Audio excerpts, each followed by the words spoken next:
بسم الله الرحمن الرحيم الحمد لله رب العالمين والصلاة والسلام على سيدنا ونبينا محمد وأهل بيته الطيبين الطاهرين اللهم صل على محمد وآل محمد. Why the principles of jurisprudence is important? Why do we have to study it?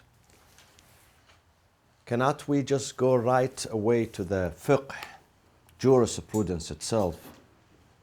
And there are, of course, there are verses, ayat, there are narrations, ahadith, and we can just derive the legal theory, or what they call it as al-hukm al-shar'i, just right away from the verse, right away from the hadith. Assalamu alaikum wa rahmatullah. Cannot we do that? No, we can't. Because as we mentioned previously, that the verse or the riwayah represents like the tool. What do we call it? It has a specific name. They call it specific elements. Specific elements. And we gave the example of a mechanic or a surgeon. They both require tools in order for them to function, to undertake the, let's say, surgery or to fix the car. They need the tools. But tools alone are not enough, because these tools can be given to us and we don't know how to use them. Tools are available. You go to the Home Depot, they have most of these tools. But who can use these tools? The one who knows also the theory, the general theory. So ilm al-usul is the general theory. I'll give you an example, another example that I like. It's about aviation. Aviation or piloting, you have to study piloting to be a pilot, so you can fly an airplane. So they teach you. Here in this airport, not far from us, there is a flight school that teaches you how to fly an airplane. But on these small Cessnas, very small. But once you fly this Cessna, are you qualified to fly the Boeing or the Airbus? No, it's not. You need to go for another at least 1 year, if not more, to study how to fly either Boeing aircraft or Airbus aircraft or others. Although you learn the general theory of flying, but that does not permit you to fly any aircraft. The same thing with fiqh and usul. Usul, what we are studying now, ulm al-usul, the science of the principles of jurisprudence. Principles of jurisprudence. See, we call them principles of jurisprudence, usul. This is one science, and then the other science, fiqh itself, is another science. So usul is the general theory, the general elements, while the fiqh is what? What do we call the fiqh? Specific ones. Would you say that it's the usul fiqh or the common elements are the methodologies? Methodology, of course. The fiqh is Yes. really the material that... Or the material, yes, the specifics, how to apply. Yeah, methodology, of course, and this is why do we study the ilm al-usul? For the same reason that we study logic, mantiq.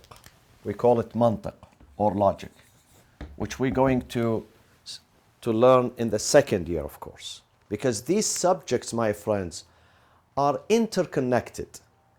It's impossible for you to study only fiqh without studying usul al-fiqh. Also, usul al-fiqh and fiqh are not sufficient. In order for someone to become faqih, he does not only study two subjects. He has to study more than that. He has to study ilm al-rijal. Because at some point, immediately when he begins working, he needs to know the biography of every narrator. How do we rate him? At a scale from 1 to 10, where does he stand? Does he stand at 0, no credibility, or number 10? He is fully credible and fully trustworthy. And in between, there are other titles. So he has to study ilm al-rijal. He has to study ilm al-hadith, the science of hadith, which we have also, one of the syllabus, science of hadith. He has to study ilm al-tafsir, the exegesis of the Holy Quran. So these are interconnected. So no one can study only fiqh and then says, I am now faqih. I'm an expert in Islamic law. He or she should study other disciplinaries or interdisciplinaries in order for them, because they are all interconnected with each other. Interconnected with each other. This is why mantiq is also important, logic. Assalamu alaikum. So logic here, my friends, Assalamu alaikum. Logic is what we need in studying every science. We need logic. Why we need logic? In every science, logic is a subject that is being studied in every science. We need it in every subject, every science. Why? Because it is about the general procedure of reasoning. And when you study any science today, any subject, you need this. You need this general procedure of reasoning. Your reasoning has to be systematic, analytical, or what we call logical, or methodical, as you just mentioned. Okay? This is what we need when we study the logic. And also, for logic, it is how to make a valid deduction. Deduction is istidlal. The deduction has to be valid. How do you arrive into this result? Is it just by accident? Or because you like this result? No, there is a systematic way. There is a procedure. Yeah, there is a procedure. Fiqh, my friends, jurisprudence, is like mathematics. It is just like physics, chemistry, mathematics. It has formulas. You have to put them together in order for you to reach the final result. So, the principles of jurisprudence, this one, what we are studying now, usul al-fiqh, to the fiqh is like logic to all sciences. Without studying logic, you cannot reach the logical result. Same thing with fiqh. If you don't study usul al-fiqh, you are not going to reach an organized, systematic, or logical deduction or reasoning. You can't. Therefore, we find many jurists. Do you know why many jurists, they give wrong verdicts? Some of them are very funny. Some of them are very silly, not just funny. Very silly. And I have many examples of that. I don't know how many of you remember, those who follow the news. It was about 7 years ago in Egypt when a scholar issued, and it was in the New York Times, it was all over the world, Rida'ul Kabir. They had a problem, men and women sitting in the office together. So this is haram. You cannot put a man, stranger, with another stranger woman in one office. So they said, how do we solve this problem? So he said, the best thing is to breastfeed him, and then he becomes like her son. And he says, I found a hadith. And of course there was a hadith. He was right, but he did not know how to apply the hadith. He did not know how to apply the hadith. Why? Because logic was missing. He did not study this subject. So you can't just pick a hadith and say, yes, I can apply this hadith on this situation. Maybe this hadith is applicable to one situation, but not others. This is why we need to study ilm al-usul, so we don't reach bad conclusions or funny or silly or invalid or illegal conclusions. It's very important that we go through a procedure. It's a formula. It's not by chance. You should not think that the faqih, a jurist, is sitting at home and he says, yeah, I like this idea, so let me write it in my book and I ask people to follow it. It's not like that. He has to go through procedure of reasoning until he can. It's just like the logic, ilm al-mantiq. So in ilm al-mantiq, of course, we study something called qiyas. We study something called istiqra'. Qiyas is syllogism and istiqra' is induction. And let me give you the meaning of one of them, of course, not all, because this is not the lesson about logic, it's about ilm al-usul, but we are taking some examples. The istiqra', this one, qiyas, of course, qiyas, when you come across a situation where you don't find the answer for it. So you go to a similar situation, and you borrow that result, that answer from that situation, and you bring it to this one. And of course, not all types of syllogism or qiyas are acceptable. Not all of them are acceptable. Some of them are, and others are not. Let me just give you a brief example. In the Sunni tradition, all types of qiyas, syllogism is acceptable. But in the tradition of Ahlul Bayt, not all of them. Not all of them. And this is what Imam al-Sadiq said to Abu Hanifa. He said to him, you cannot apply all types of qiyas. Specific ones are acceptable. Mansusul illah, where the reason is mentioned. For instance, this thing is halal because of this reason. So you can borrow that in a situation where you have no answer. You can borrow because it tells you the reason. But if it does not tell you the reason, you cannot. And the fine example of that we cannot apply qiyas in jurisprudence, where is it? Imam al-Sadiq says to Abu Hanifa, he says to him, which one is more important? The prayers, salat, or the fasting? He said, definitely salat is more important than fasting. He said, then when women during their period, they miss their prayers, and of course if they are fasting in Ramadan, they have to stop fasting during these 3, 4, 5 days, whatever.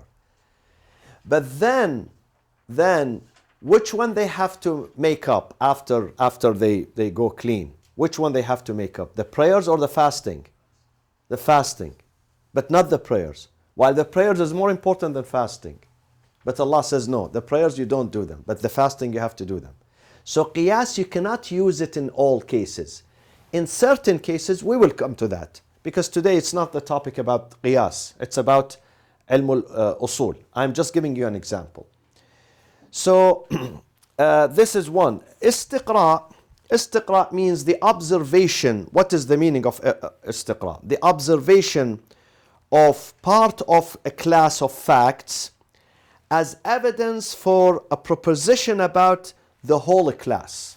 What does that mean? It means that you observe a group of individuals. You want to understand one individual. You want to know about him or her. So you observe a group of individuals, their behavior, and you come up with a pattern, specific pattern. And then you apply that pattern to this individual. This is known as istiqra. Okay? So usul, the scholars, they say, ilm al-usul, what we are studying now, is mantiq al-fiqh. Exactly like the mantiq, where it is needed in every science requires mantiq. No science can be advanced or can be logical without logic, without mantiq. The same thing with fiqh. If you delete ilm al-usul from fiqh is going to collapse. Fiqh is going to be an anarchy. Everyone brings a verse, everyone brings a hadith, and everyone says this is halal or this is haram. So how do we stop this anarchy and lawlessness? By introducing ilm al-usul. Ilm al-usul that studies the general principles, general elements or general laws. It has general laws. Therefore, these general principles that are used in the process of the derivation of the legal theory or legal deduction, al-hukm al-shar'i. So, what is the main subject? Let me go back to this and make it very easy. What is the main subject of ilm al-usul? If you are asked at home, your wife asks you or your husband, come on, what are you studying? Tell me, what is ilm al-usul? What would you tell him or her? Very brief. Don't make it complicated. Make it easy for them. The principles of science of jurisprudence. Exactly. I study the general principles of the science of jurisprudence. She would ask you, what do you mean by general principles? You would tell her there are certain laws and procedures. We have to follow certain procedures in order for us to derive the hukm, the judgment or the verdict. Certain procedures. It's like a surgeon. A surgeon has to go through certain procedures, 1, 2, 3, 4, 5, 6, 7, 8, 9, 10, to be able to perform the surgery. Okay? Certain procedures. This is exactly the same. Exactly the same. Now, so as ilm al-usul is devoted to a specific type of reasoning. A specific type of reasoning. It is reasoning, but specific type. Who can tell me what that specific type of reasoning is? What do we call it? Specific type of reasoning is the derivation, the procedure of the derivation. Remember always, that specific type of reasoning of ilm al-usul is the procedure of the derivation of the legal theory or the fiqhi rulings, if you want. There are many meanings for it. Yeah. So we said general principles or common what? Remember? Elements. Common elements, exactly. We have common elements, and we have what? The second one is what? Versus what? Versus, specific elements. What are the common elements? We gave example of common elements in the past. Give me one example of that. If you go underwater, No, that's not. That's specific. Common elements. The language. Common elements, one of them, حجية خبر الثقة. That when someone is thiqah, trustworthy, he brings you khabar, riwayah, he says, I heard the imam, or I heard fulan on the authority of fulan, the imam al-Sadiq said such and such. If that person is trustworthy, should we accept what he says or we reject? We should accept. Hujjiyah. It becomes authoritative as long as he's trustworthy. But if he's not trustworthy, no. We say, wait a minute, I have to double check on this. But if he's trustworthy, now, does that mean a trustworthy person does not make a mistake at all in his life? He does. He's a human being. But Islam says because he's trustworthy, you have to take his word. I'm not saying he doesn't make a mistake. Maybe he didn't hear very well. Maybe he did, but he does not lie. So we have to accept what he says. And Islam says we endorse. Fiqh says we endorse what a trustworthy says and we accept it. Unless it's proven by another trustworthy, there is a conflict there. There is a conflict with the Quran, for instance. Then we say, listen, you are an honest person. But there's, what you are telling me, it has a conflict with the Quran. For instance, he comes to me and he says, for instance, Salat is not wajib. It is mustahab. It's not mandatory. We tell him, you are trustworthy, but maybe you did not hear very well. You had a hearing problem. Because the Quran says Salat is mandatory. Aqimus Salat. So this is called common element. What is the second common element that we studied in the past? The first one was حجية خبر الثقة. The authoritative nature of someone who is trustworthy. What is the second one? The apparent meaning. Exactly, the apparent meaning. حجية الظهور العرفي. What is the حجية الظهور العرفي? We have to consider what public say about this term.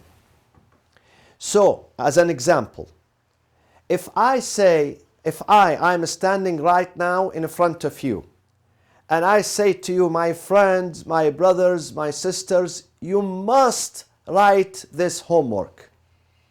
What do I mean by must? What do you understand from me saying must? No choice. You have no choice, mandatory. Not that, well, if you have time, do it. If you don't have time, if you like, do it. If you don't like, no. No choice. I'm saying you must. The general public, what doesn't understand from must? It's mandatory. So this is how we understand the Quran. Because the Quran uses some terms, specific terms.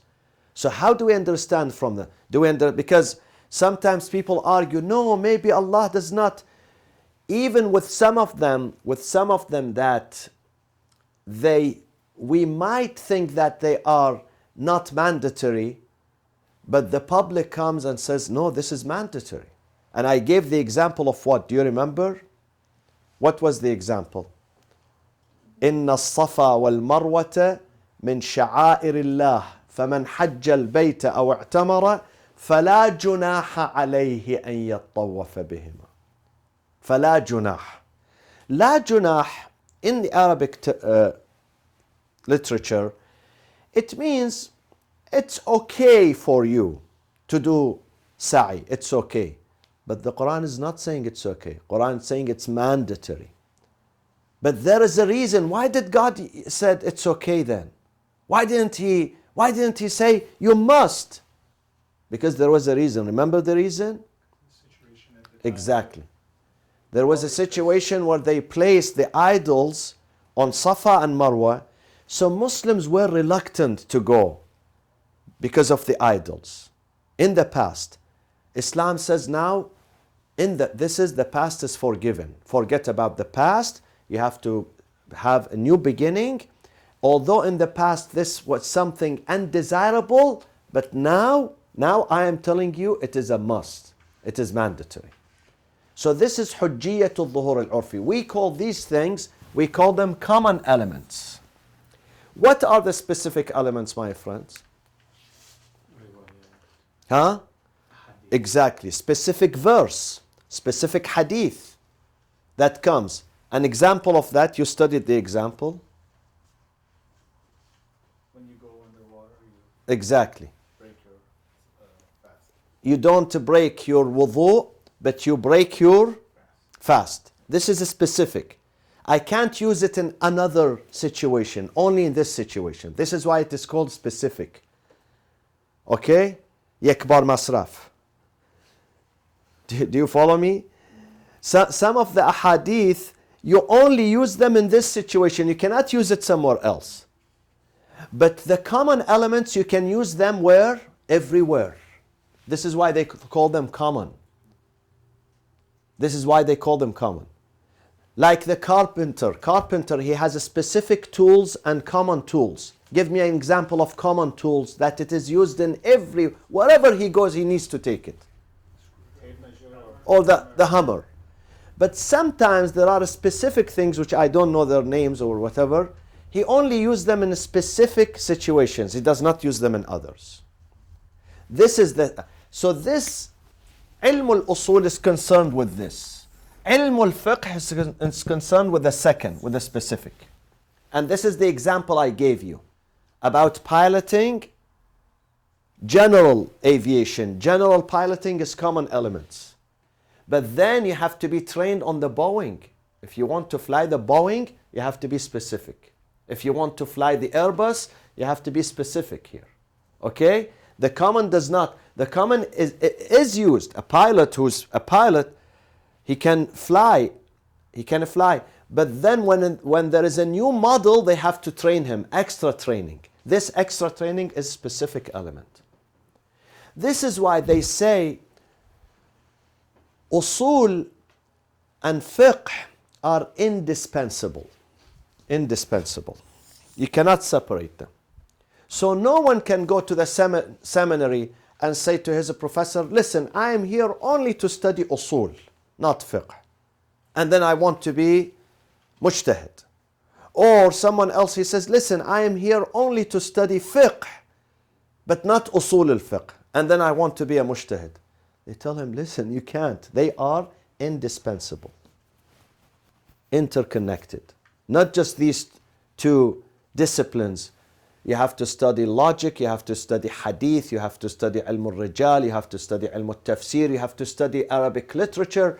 A whole bunch of subjects and interdisciplinaries, you have to study them in order for you to be able to, after 15 years, 20 years sometimes, 25 years, then you would be able to become a faqih.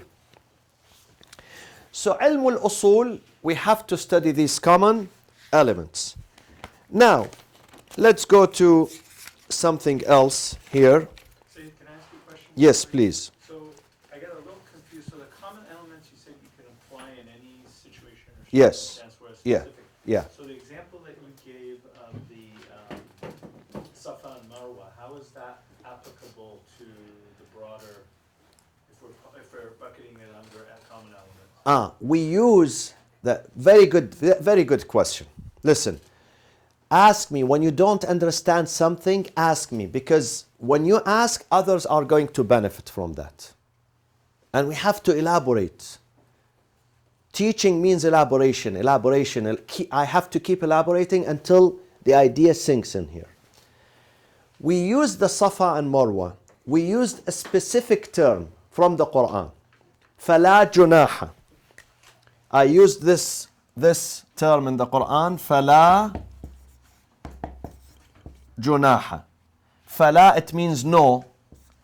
Junah, no harm. No harm. Okay? So if you go to Hajj or the Umrah, then no harm on you to go between Safa and Marwa 7 times. Why God says no harm? He should say you must go. He should say you must go. Why did he use no harm? Because of the reason that we mentioned. Because the early Muslims, they were beginners in Islam, newly convert. And they saw the mushrikeen placing the idols, and they did not want to venture into that area. They did not want to go into that area. They were hesitant. So when Allah introduced Hajj, they were reluctant to go. Islam says, no, now you can go. No harm on you. No harm means it must. This is part of Hajj. Now, how do we know? How do I know? How can I claim or dare to say that فَلَا جُنَاحَ, it means must? The meaning of it must. I use the common elements. What are the common elements? One of them.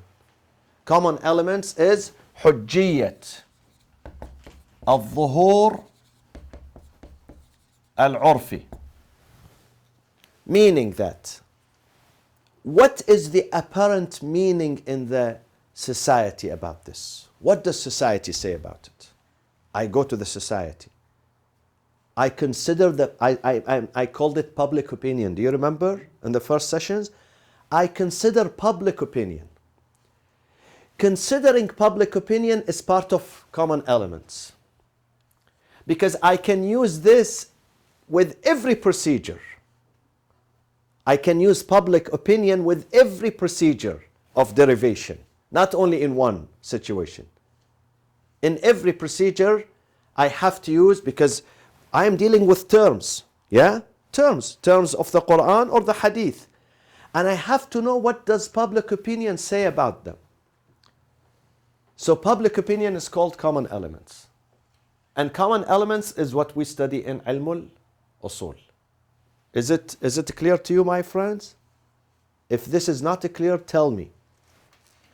The second example I gave in the past about traveling.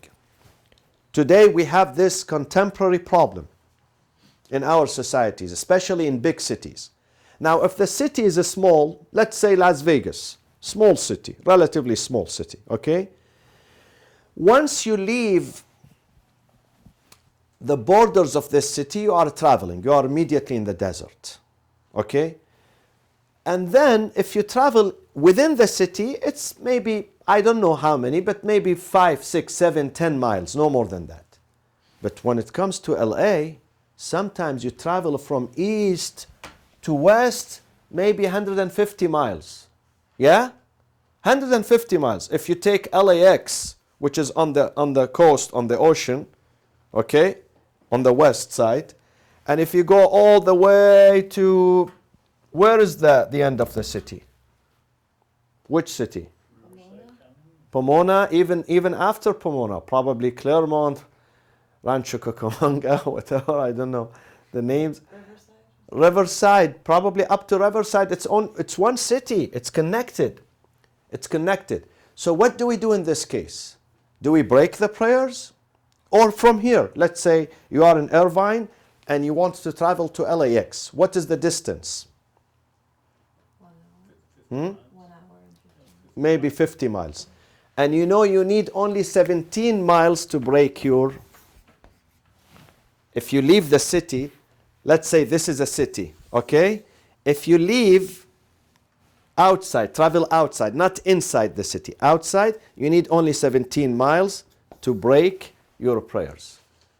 So what do we do in this case? Should I break my prayers when I go to LAX? Some people say, yeah, this is traveling. But is it traveling? We go to public opinion. We say, oh, public opinion, please gather here. Am I traveling to LAX? Do we call it safar, traveling, or commuting? Or traveling within the city, not outside the city?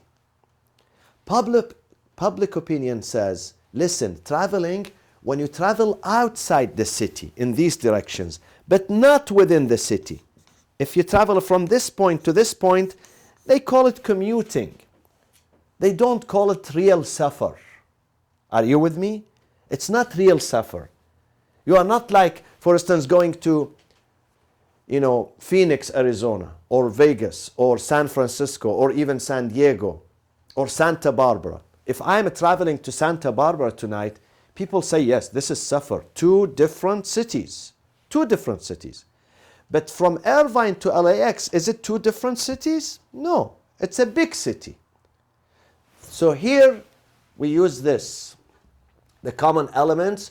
What does public opinion say about it? The other example of how do we use public opinion. Poverty. What does poverty mean? Poverty in some countries, if you don't have $1 per day, you are poor. But in America, is it the same? In America, sometimes if you don't have $50 a day, you are poor. Because you have to pay rent, you have to pay gas, you have to pay insurance, you have to pay this, you have to pay that. So maybe in Africa, yes, you need $1 below the poverty line. But in America, if you make $2,000 or sometimes $3,000 a month and you have kids, it's not enough. So you are still poor. So it depends on what public say, how public define this. It is taken into consideration. They call it Hujjiyatul Dhuhur al-Urfi. Hujjiyya means religion comes and endorses this, endorses what public opinions say. Does not go against sound public opinion, not crazy public opinion, sound. Sound public opinion. So this is called common elements. Am I clear on this? Okay. Now, we go to, so we said, ilm al-usul, it regulates the fiqh, does not make it crazy all over, regulates it. It makes it methodical or logical or systematic. Okay, systematic, it has a specific procedure. It's not anarchy. Anyone who wants to say, nowadays it is anarchy, of course. With some Muslims, each one says something about. One person says, this is haram, and the other says, no, this is halal. This one says, this is mustahab, the other says, this is makruh. Why? Because they are not following the procedure. But if they follow the procedure, the right procedure, they all reach the same conclusion. They all reach the same conclusion. Now, let me give you an example. We said that in the previous sessions, we said that there was a hadith that states that the laughter, loud laughter, guffawing, loud laughter, invalidates what? It does not invalidate one thing, and it does invalidate something else. Exactly. Exactly. It would not invalidate the wudu, but it would invalidate the prayers.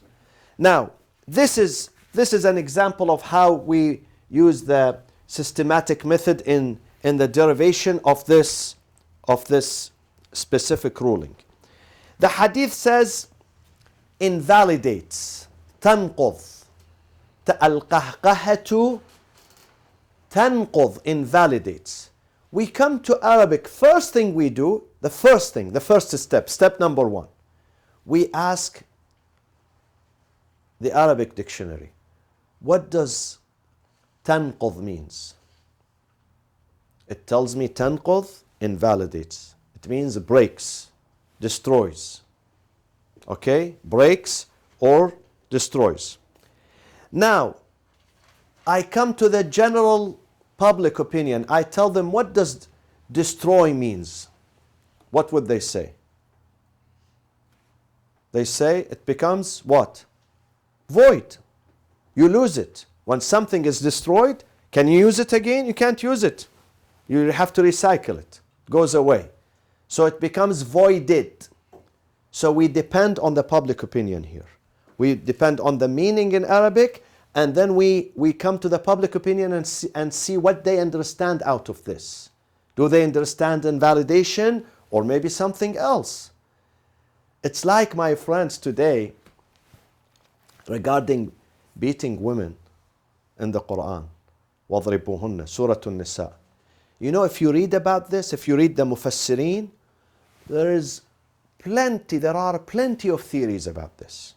Because some of them say, no, اضربوهن does not mean strike. Because ضرب in Arabic has many meanings. One of them is when you travel. It's found in the Quran. إِذَا ضَرَبْتُمْ فِي الْأَرْضِ. When you started traveling in the land, break your prayers. So this one meaning. The second meaning is the common meaning, when you strike. The third meaning is what? No. Turn away from something. And it's found. أَفَنَضْرِبُ الصَّفْحَ عَنْكُمْ. It's also found in the Quran. We turn away from you because you are arrogant, you don't listen, I'm going to turn away from you. So some people say, Allah is not saying you have to strike your wives. Allah says when they are, they are not listening, disobedient, they are this and that, just turn away from them, leave them, turn away from them. So we come to the public opinion and ask public opinion, what do you understand out of this? Because of the sequence in the Quran, there is a sequence. Admonish them, then don't share bed with them, then أضربوهن. So most of the people say no. In this context, it means strike them. but don't damage them. Don't break their bones. Strike. Some of the Sunnis, they say, in the Sunni tafsir, they say, use the miswak. You know the miswak? Huh? Miswak? Use that one. We have some in the masjid if you want here for sale. You know. Use that one as a discipline just to set them off when they do something wrong. But don't leave bruises or things like that. It's a psychological punishment.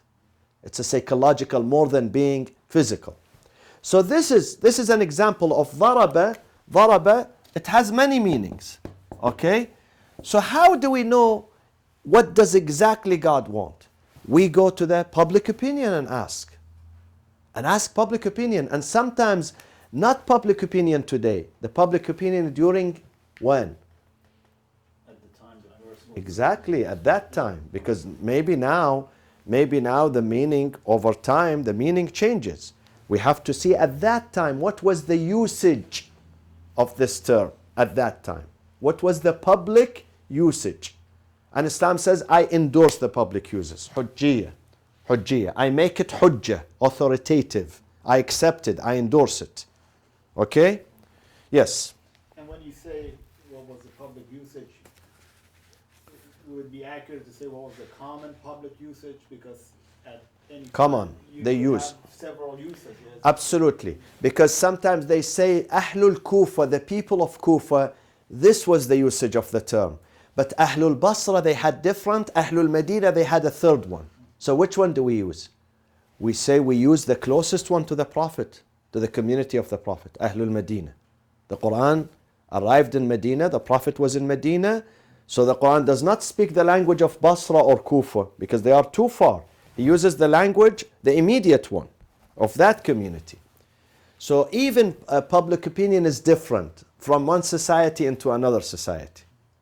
Are you with me? Yeah. Like today, terrorism, what is terrorism? Different. If you ask the Israelis, what is terrorism? They say, everything a Palestinian does is terrorism. But everything we do is good. If we crush them, if we kill, if we destroy, if we strike on this country, if we bomb that country, this is self-defense. But everything a Palestinian does is terrorism. So this is a public opinion. If you ask the Palestinians, they tell you exactly the opposite. If you come to the American, they are divided, you know. If you go to the European, probably they have. So every society has his own public opinion. So which one do we use? We have to use the society of the Quran, when the Quran arrived at that time. At that time. So now let me go through this. So number one, how to become systematic. We said first step is what? We see what public opinion says about yanqudh, invalidates. It means public opinion says it makes it void. Then we come to the second part. Is this one the narrator of the hadith whose name is Zurara? And by mistake it was Darara with D, but you have to change it in your book into Z. Zurara, is he trustworthy or not? We study in Ilm al-Rijal and Ilm al-Hadith. Yes, this man is very, very trustworthy. So now we have two points. Point number one, invalidates, yanqudh, means it becomes void. Point number two, Zurara is a trustworthy man. Point number three, Quran comes and says every trustworthy, you have to accept what he says. You have to accept his report because he's trustworthy. This is point number three. So do you know the surah and ayah that? Yeah, إن جاءكم فاسق in Surah At-Tawbah. إن جاءكم فاسق بنبأ فتبينوا أن تصيبوا. This is the mantuq, what is spoken. The mafhum, the meaning of it, the opposite is right. If someone fasiq, immoral, liar, brings you news, double check. The meaning of it, the opposite of it, if someone is trustworthy, not a liar, brings the news, would you still double check? You don't double check. You take it from him. Do you know the I have to find it after, yeah. Surah At-Tawbah. Surah Hujurat. Hujurat? Beautiful, Habibi.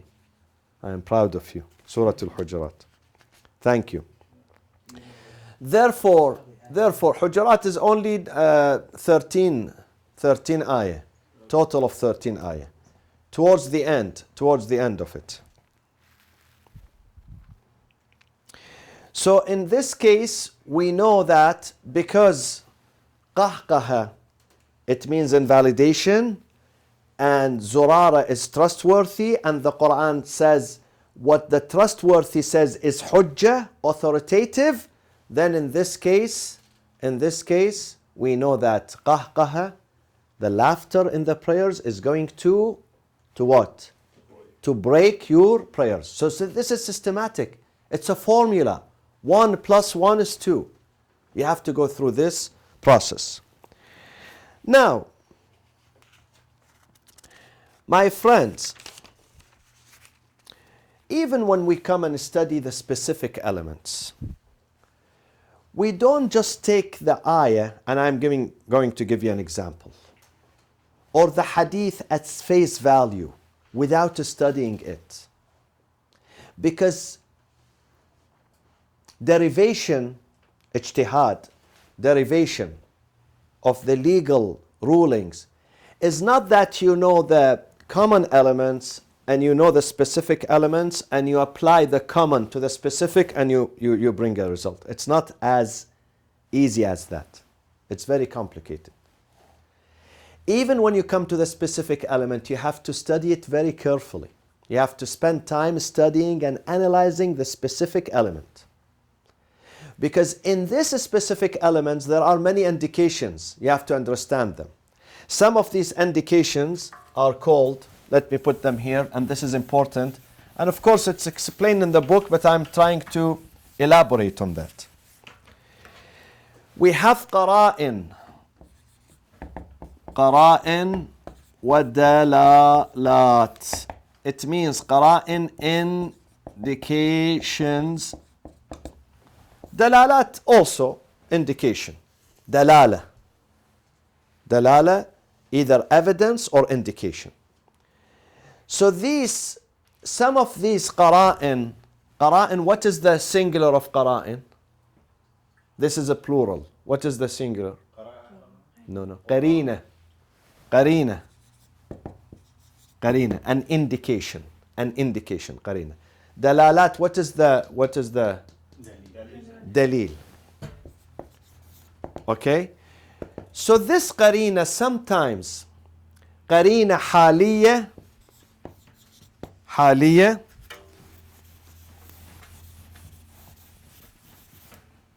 qarina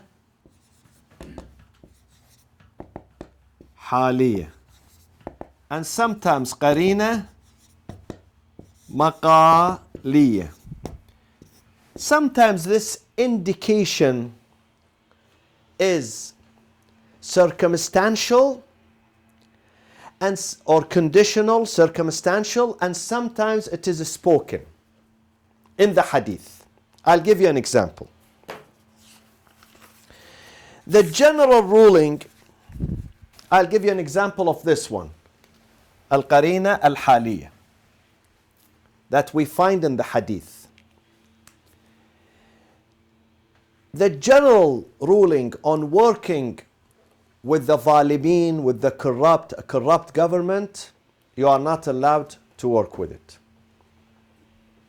You are not allowed to work with a corrupt regime, or corrupt company, or corrupt corporation, or corrupt institution, or a corrupt army, or a corrupt whatever. Stay away. Especially with a corrupt regime.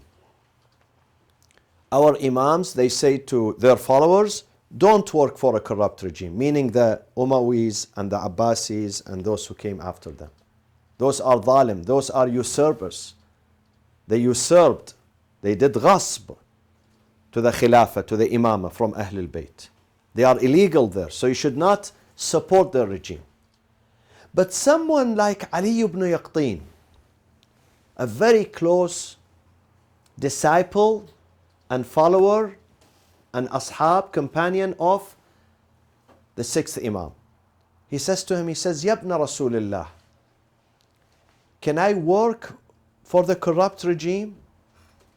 He says, yes, you can work. So there is a contradiction here. On the one hand, they are telling the people don't work for them. On the other hand, someone comes like Ali ibn Yaqtin. His name is Ali ibn Yaqtin. He's very, very trustworthy. Ali ibn Yaqtin. And the Imam says you can work for him. So how do you explain that? Which one is true, the first one or the second one?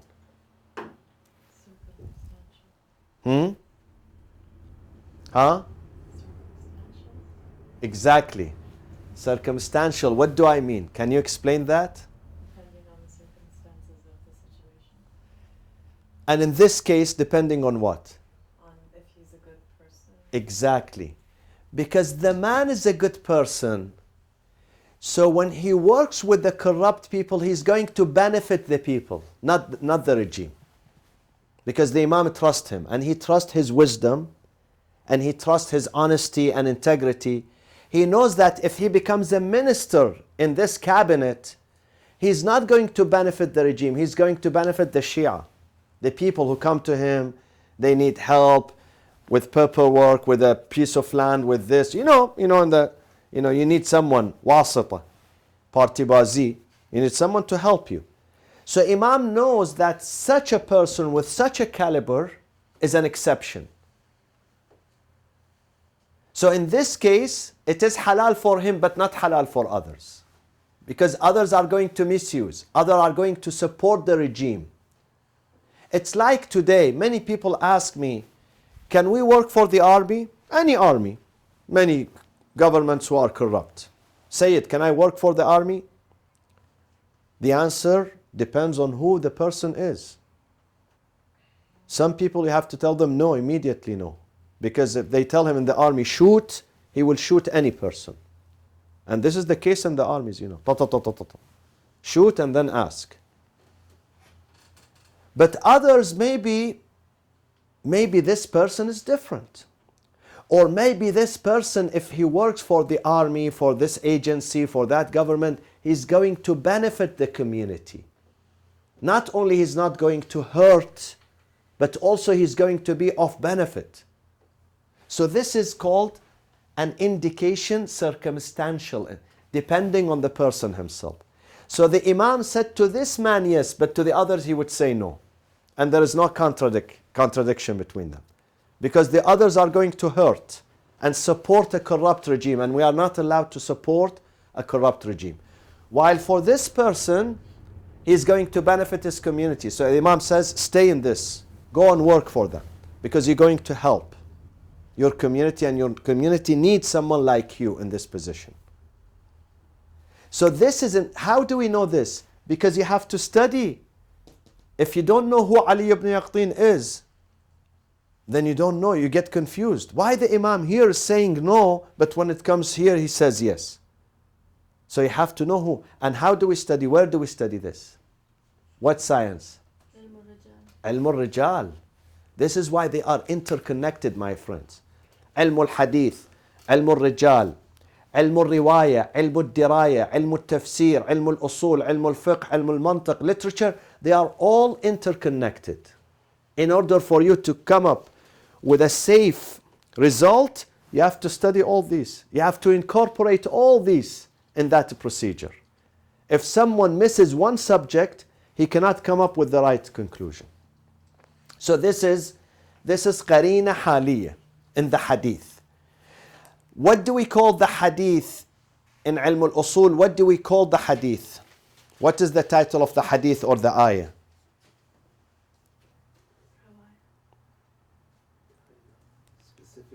Exactly. Specific elements. What are specific elements? Either ayah or hadith. So in this hadith, when we studied the hadith, do you just take the hadith as at face value, or there are some, you have to study the indications too? Definitely the indications And one of these indications, al-qarina al-haliyya, which I gave an example of it. Now, what is the qarina al-maqaliyya? Can you give me an example of al-qarina al-maqaliyya?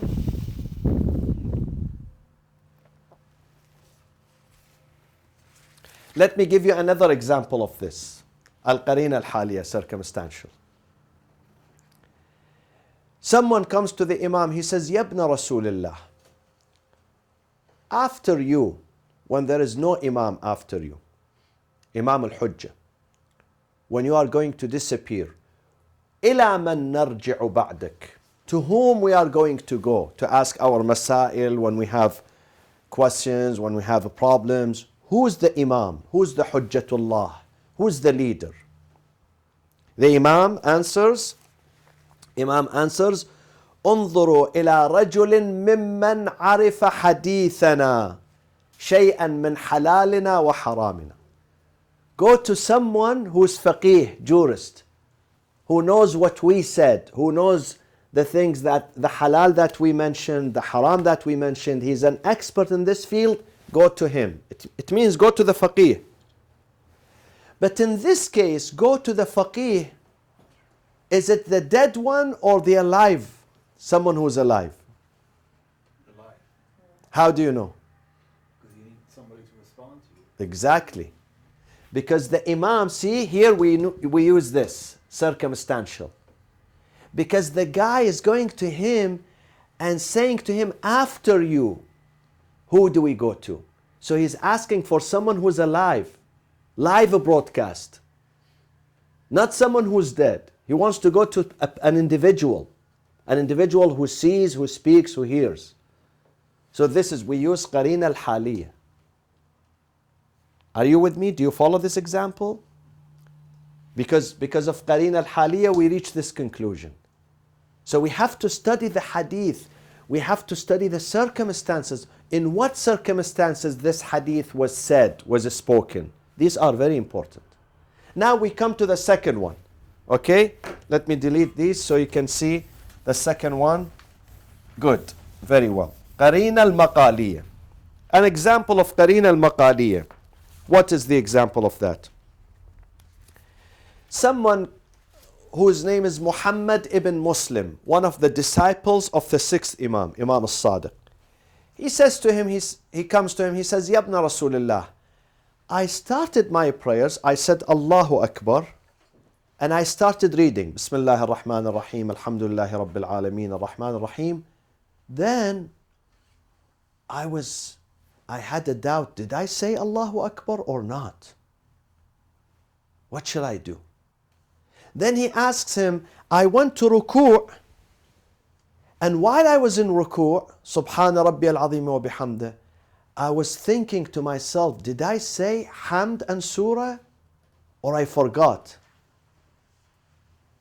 And then he says, I went to sujood, I started thinking, did I do ruku' before sujood or not?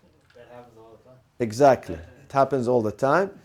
So the Imam says to him, إِذَا تَجَاوَزْتَ إِلَى شَيْءٍ, when you pass that, you go to something else, don't think about it. Say, I did it. إِذَا تَجَاوَزْتَ, once you pass it. For instance, when you do Allahu Akbar, then you passed Allahu Akbar. Now you are reading. Alhamdulillahi Rabbil Alameen ar-Rahman ar-Rahim, and then you begin Surah Al-Baqarah, it takes you 5 hours, and then in the middle of Surah, oh, did I say Allahu Akbar? Here, tajawuz, qa'idatu tajawuz. This is why we have something in usul called qa'ida, the axiom or the rule of qa'ida, not Bin Laden, not qa'ida Bin Laden, no. No, I have to say this to the thing that. Qa'ida means the axiom, the rules. Qa'idat at-tajawuz. Tajawuz in Farsi has a negative meaning. It means trespassing or abuse or. Here in Arabic it means when you pass something, when you pass it, it is behind you. So the Imam is saying when something is behind you, khalas, say it is sahih, I did it correctly. don't start doubting about it because you passed it. Are you with me? Now, can we use this ruling in everything?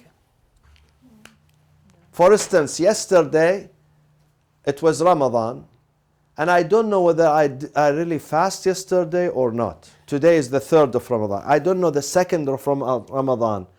Did I fast or not? Or did I pay my khums this year?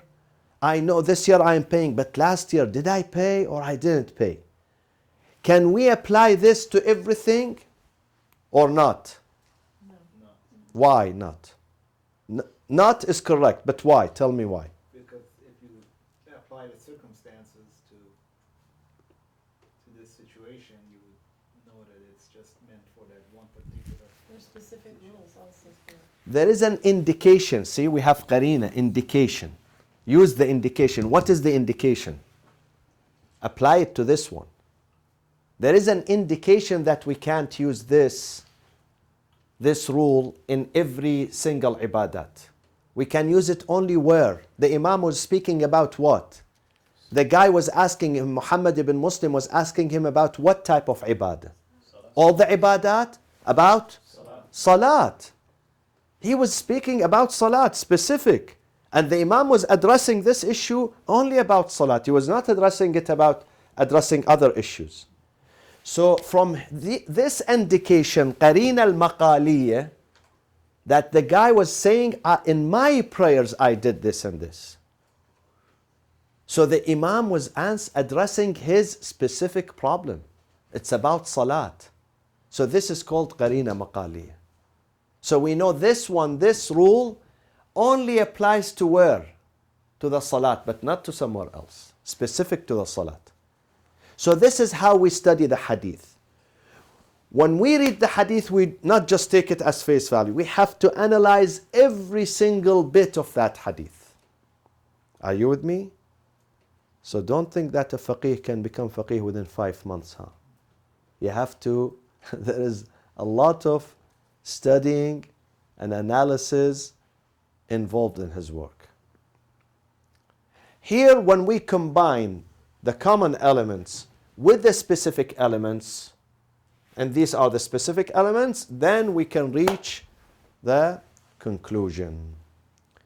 And inshallah, we continue on the 4th lesson soon, inshallah. وصلى الله وسلم على سيدنا محمد وأهل بيته الطيبين الطاهرين.